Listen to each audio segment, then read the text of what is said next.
Hello and welcome to this first lecture on ideal fluid flows using complex analysis.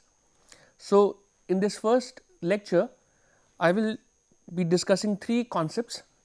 One is on ideal fluids because we are dealing with the course which is named ideal fluid flows.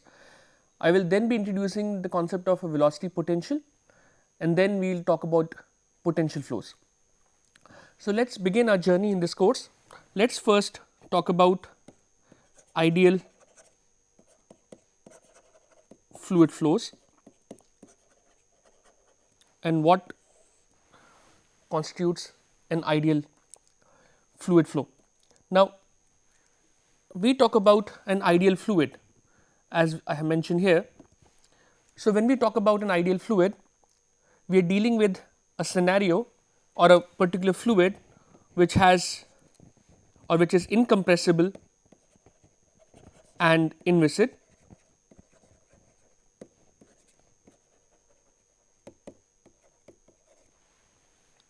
What it means is that the fluid density cannot change and also the fluid viscosity is 0 or there are no viscous effects. So, our study in this course is limited to these kinds of fluids. Now, because viscous effects are negligible or are absent, the resulting fluid dynamics is primarily due to fluid inertia. So, fluid inertia will be governing the dynamics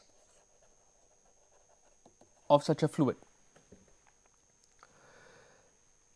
Now, let us as an example to make this point of what the fluid inertia really means and what happens to how do we model an ideal fluid, let us look at the governing equation for an incompressible and Newtonian fluid. So, as an example,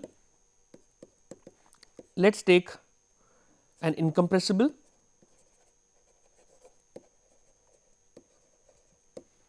and Newtonian fluid.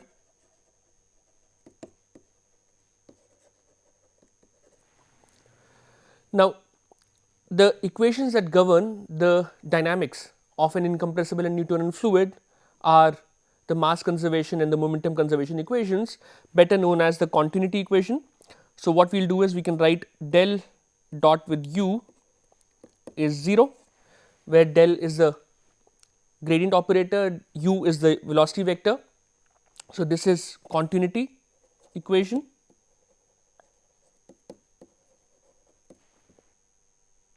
And the momentum equation is the well known Navier-Stokes, which we can write as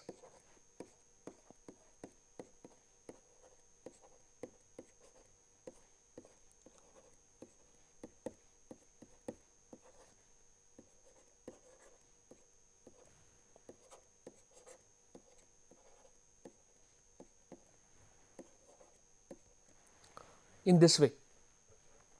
So, let me explain what I have written in the momentum equation.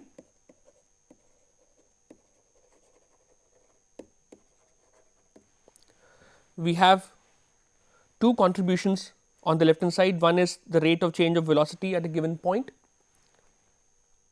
Then we have the inertia term or the advection term, as it is better known as. We have the gradient of pressure that you see, and then we have the viscous term. And then the last term represents any body force, any external body force on the fluid. Now, for inviscid flows that we are working with here, since viscous effects are going to be negligible or are going to be absent, we can consider that this term will actually be 0. So, we will not have the viscous effect coming into the picture, but now as you see the resulting equation would be without this term in the overall scheme of things. Now, an important point that I want you to take away from here is that if we now look at the resulting equations, which would be del dot u is 0 and du dt plus u dot del u is minus 1 by rho gradient p plus some body force. These equations are independent of temperature or any variation in temperature. The reason I say that is that there is only one fluid property which can depend on temperature, which is density, but we are already saying that the fluid is incompressible and there is no viscosity in this equation or in these sets of equations, because of which the temperature cannot have any direct influence on these equations. Now, that is what actually makes it fairly interesting, that these equations can be solved independent of any temperature variation in the fluid. Moreover, these equations are called as Euler's equations, and this is the equation in fact that governs the dynamics of ideal fluids.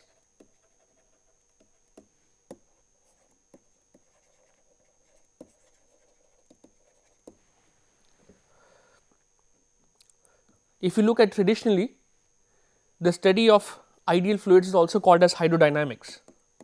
You may pick up some classical books and people used to refer to study of ideal fluids by the term of or by the name hydrodynamics. Okay, now note that if you compare the Navier-Stokes equation, which is this part here,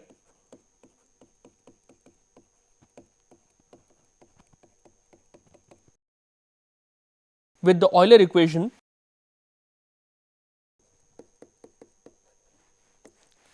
if you just compare these two equations, you should see one fairly interesting characteristic, and that characteristic is that the Euler equation is one order lower than the Navier-Stokes equation. The Navier-Stokes is a differential equation which is first order in time and second order in space. First order in time because there is a du dt term that you see, and second order in space because you see the new del square u term. So, it is a second derivative with respect to space, or the highest derivative is second order in space. If you look at the Euler equation, it still has a first derivative with respect to time, but it only has a first derivative with respect to space.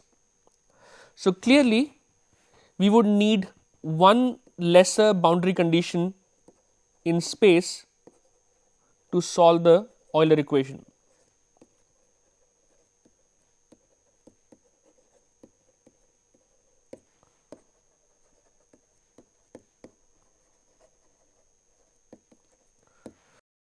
So, that becomes a key characteristic or a key feature that we will exploit. Now, since the viscous effects are absent, another key aspect that comes out is the fact that the no slip condition on a surface or at the interface between a solid and a fluid can no longer be maintained. So, consider this scenario that we have an airfoil across which there is a fluid that flows, which has, let us say, the fluid has some velocity u vector which is varying with space. Let us say the airfoil is moving with some velocity capital U in some direction. So, if I take locally a small element on the airfoil which has, let us say, a normal vector, a unit normal n cap, and let us say a unit tangential vector t cap, then the boundary condition that we typically use in the case of viscous flows are the following. We would say that no slip gives us that the tangential component of the velocity of the fluid must match the tangential component of the solid. So, it is u dot t cap is also capital U dot t cap. But here in this case, as I said, since viscous effects are absent, there is no external friction to be able to bring the fluid to a rest or bring the fluid to the same velocity as the solid, this condition now for an ideal fluid is no longer valid. So, we cannot say u dot t cap will be u dot t cap, that is no longer valid on the boundary of the solid.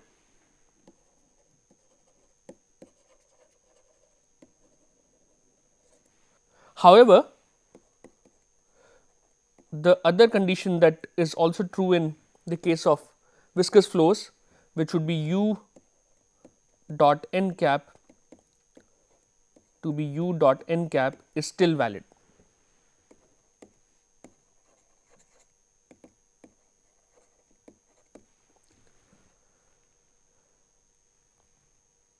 So, physically what does this mean? When we say u dot t cap is not the same as u dot t cap, the tangential component of the fluid velocity can no longer be specified. Moreover, if we talk about a stationary solid and we have fluid flowing over a stationary solid, so a stationary solid would mean that its velocity is 0. So, we can say u vector is 0, in which case the second boundary condition will give us u dot n cap, which would be u dot n cap to be 0, and that becomes a very important feature of these flows, which I am going to now use to take us further. Now, to show you how this condition comes in really handy, let me remind you of what is a flow streamline. So, you may remember from your introductory course on fluid mechanics that a streamline is an imaginary curve in a fluid, the tangent to which at each point gives us the direction of the velocity vector. So, if I have a streamline of a certain type, for instance this curvilinear line in space is a streamline of a fluid, then if I draw the tangent at any point, which is, let us say here is t cap and there is a normal vector n cap, then our velocity vector at this point must be pointing along t cap. Similarly, we can take some other point. So, say this point there is a t cap vector here, and same thing will happen that we will have u vector along the direction, and we can maybe take one more scenario. Let us say we take t cap here and the velocity vector would be pointing in that direction. Okay. What it means is that since the velocity vector is in the direction of the tangential component or the tangent of that curve, clearly u dotted with n cap is 0. So, the dot product of the velocity vector with the normal vector at that point must be 0 on a streamline, or we can say u vector is orthogonal to the normal vector. Now, we will use this condition along with what we have talked about for a stationary solid where u dot n cap was also 0.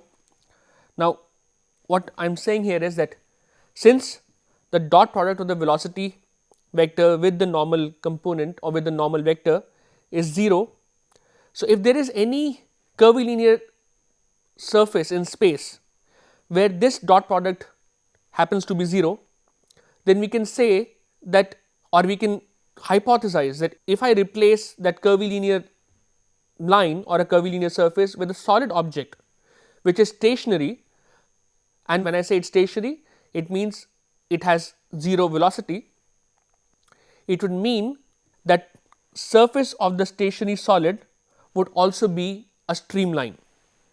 So, for any curve in space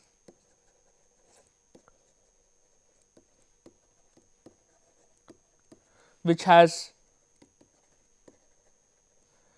u dot n to be 0, if I was to replace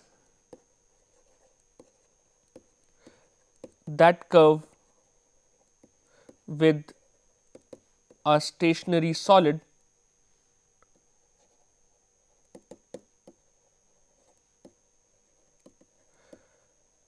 then the surface of that solid body must also be a streamline.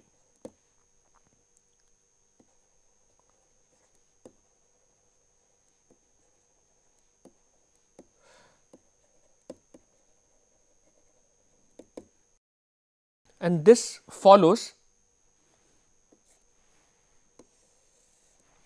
from the fact that u dot n or capital U dot n for that stationary solid is 0. So, we will use this idea very soon in the forthcoming lectures. Okay, so now let us look at defining what is a potential flow.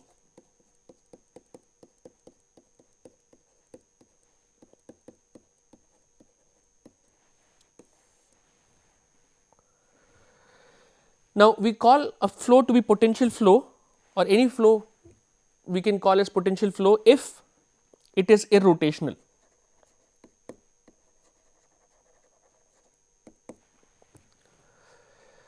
And the property, the fluid property that characterizes whether a flow is rotational or irrotational is its vorticity.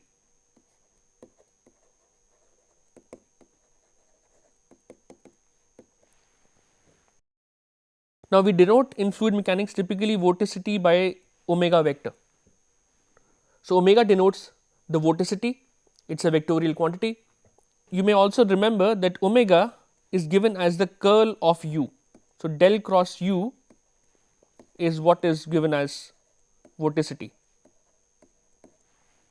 So, what I am saying here is that if the flow is supposed to be irrotational, if we say the flow is irrotational, then omega is 0 and that flow would be called as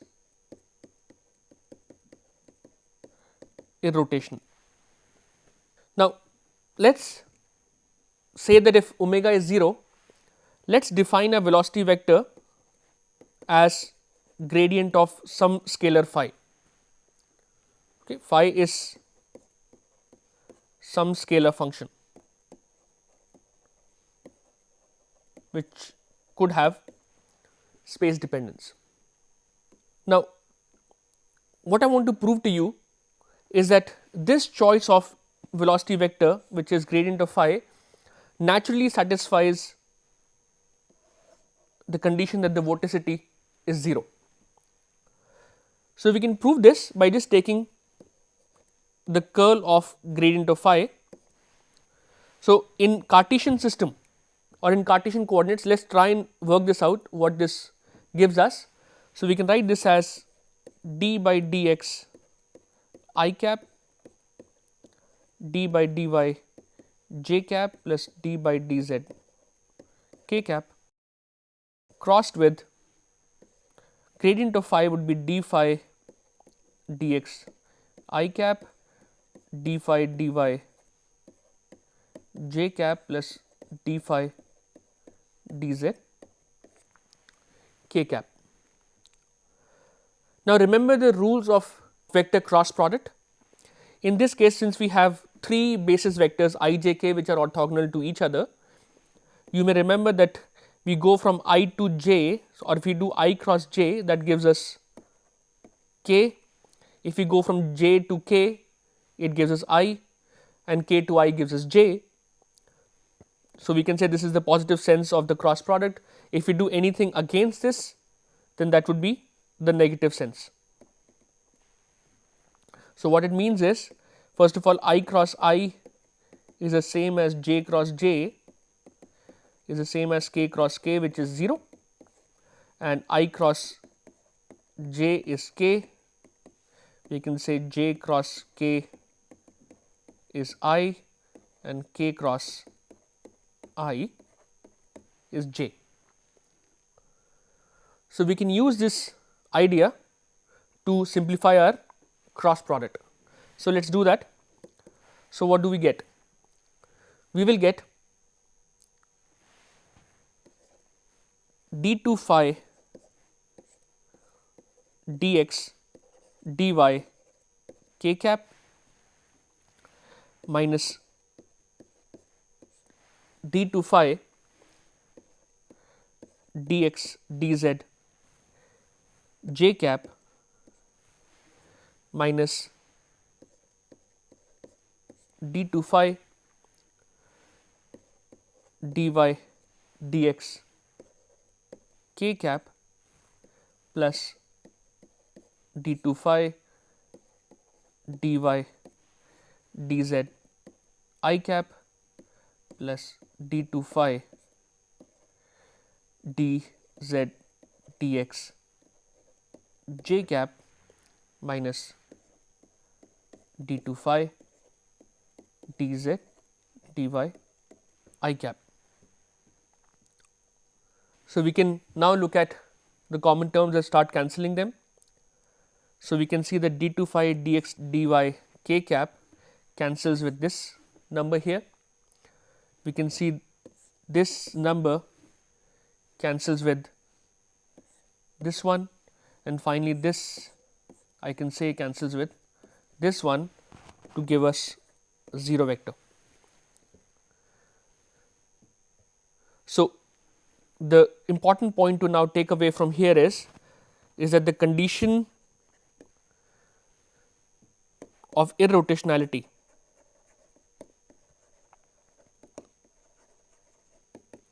is automatically satisfied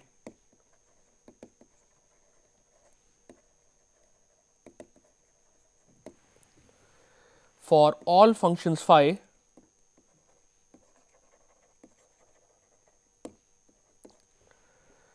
if we could write the velocity vector u as the gradient of phi. Now, this function phi is what we will call as the velocity potential.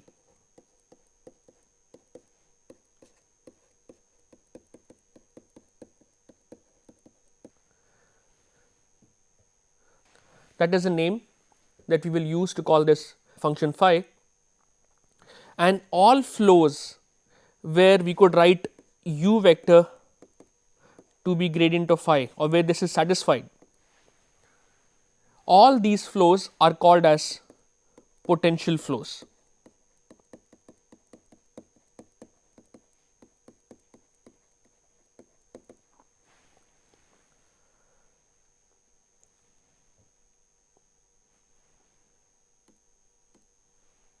Now, recall that the continuity equation for our ideal fluid was del dot u to be 0. So, if I substitute u vector to be gradient of phi here, we will get del dot del of phi to be 0. Now, we know that del dot del is del square, which is also called as a Laplacian operator. So, what we get is del square of phi is 0. This is the Laplace equation which needs to be solved to determine the function phi. So, the key aspect that I am now coming down to is that if we could solve this equation with given boundary conditions for phi and then calculate u vector as gradient of phi, we would have solved or we would have recovered our flow field without actually solving the Euler's equation, which was a partial differential equation in both space and time. Okay. So, that is a key aspect of an ideal fluid, that we can avoid solving the momentum equation, but rather rely on this formulation to get solutions. But there is another key feature that now comes out because of the way this equation is set up. So, this is a linear differential equation,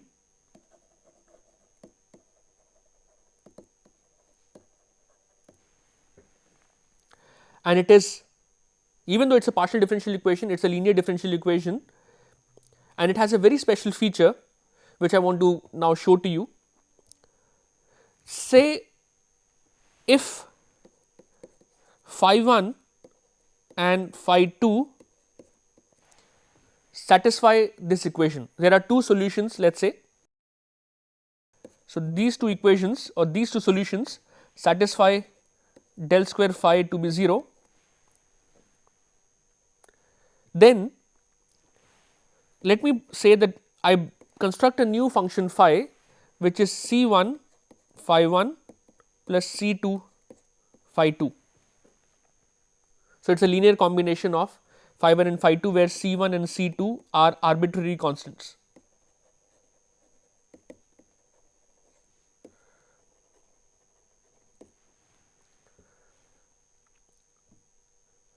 Then we can plug in this solution or this form into this equation, and let us see what we get. We will get del square of C 1 phi 1 plus C 2 phi 2, which is 0. This could be written as del square of C 1 phi 1 plus del square of C 2 phi 2. Note that C 1 and C 2 are constants. So, I can write this as C 1 del square phi 1 plus C 2 del square phi 2 is 0.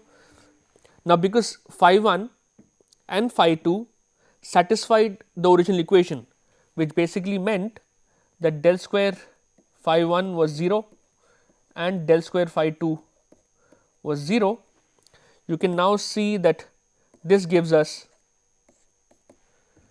0 is equal to 0, which means that for any arbitrary constant C 1 C 2, I can keep constructing newer functions phi, and that would always satisfy my governing equation, which is del square phi is 0. Thus, we can construct as many solutions as possible, and not just limited to two functions phi 1 and phi 2. We could say this is for n functions. We could say phi could be a summation of n such functions and still be able to get a new solution. So, you see that is the key feature here, and that is the feature that is going to come in very handy in this course, which is that if we are solving our function or our governing equation becomes this function or this equation del square phi is 0, then the linearity of this differential equation will help us to keep constructing new and new solutions. But the problem is not solved yet. The problem is not solved because if you notice, although we have recovered the flow field, we were using the value or the solution of phi, we can derive the velocity vector and get the flow field in the domain, but we also need, as is true for any fluid mechanics exercise, we also need the pressure. The pressure is not known yet. So, how do we determine pressure in this problem? Now, there are two options available to us.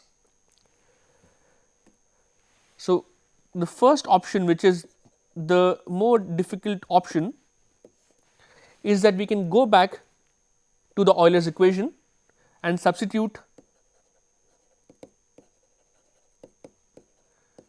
u vector to be gradient phi in that equation, and then solve the resulting differential equation for pressure.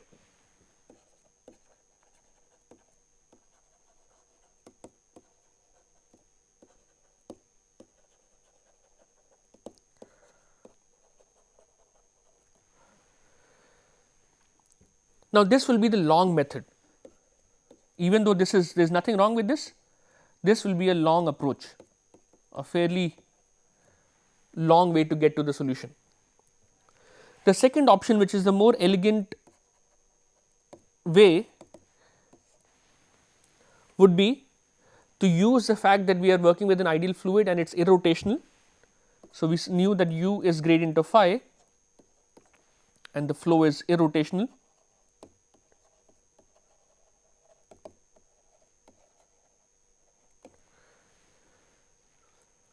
So, we could use another powerful equation in fluid mechanics to obtain the pressure field. Now, you may recall that if the flow is irrotational and if it is an ideal fluid, we can use the Bernoulli equation.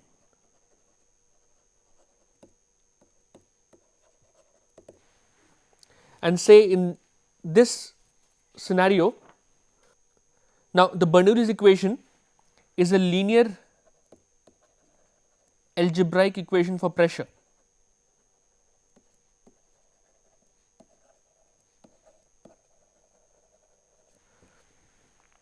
For example, if you are dealing with a steady state flow,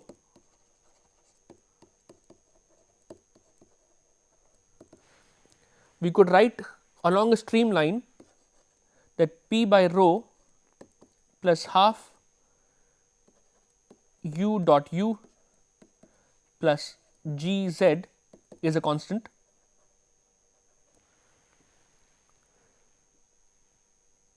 right, where u vector is gradient of phi. So, you can see now that if the velocity field is predetermined, which is calculated, which has been figured out from the solving the Laplace equation for the velocity potential, we can plug that into this equation and obtain the pressure using a linear equation instead of solving a differential equation, which is the first option. So, a much simpler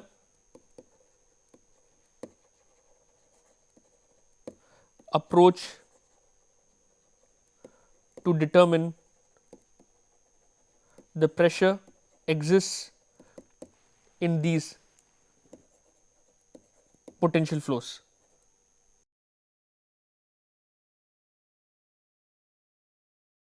So, to summarize what we have done today, we can say that the approach that we have discussed, this approach leads us to the following simplifications.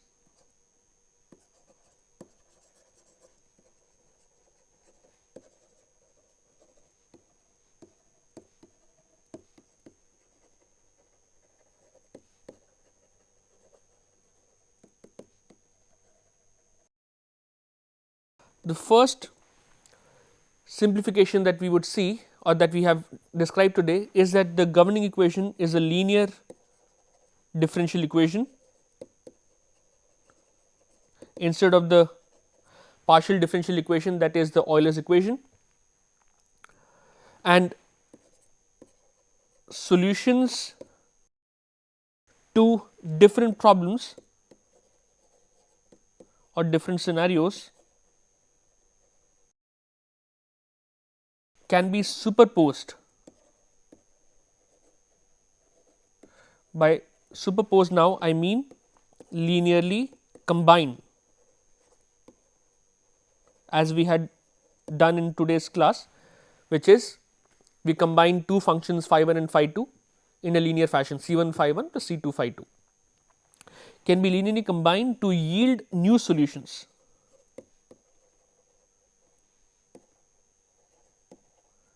That is a very powerful aspect that we will be using.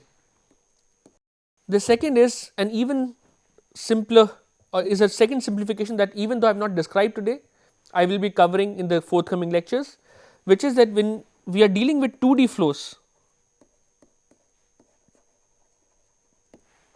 we will see that we can obtain solutions without even having to solve the linear differential equation or the Laplace equation. For 2D flows, so we can obtain solutions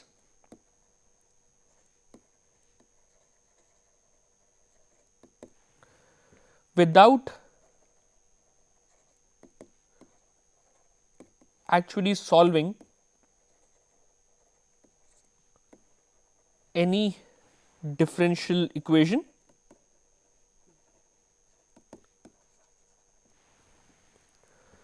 and this is going to be achieved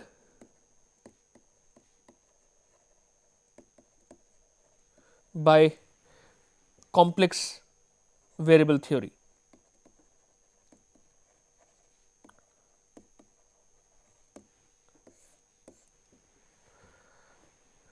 So, you see that even though I have not covered complex variable theory, but I will bring it in the next couple of lectures. The point that I am making is that this approach will not even or will give us the advantage of not even having to solve the linear differential equation, which is del square phi is 0. Rather, we can get solutions much more easily by complex variables and then go ahead and superpose them with each other to obtain new and new solutions. So, I will end this lecture here today and see you in the next class. Thank you.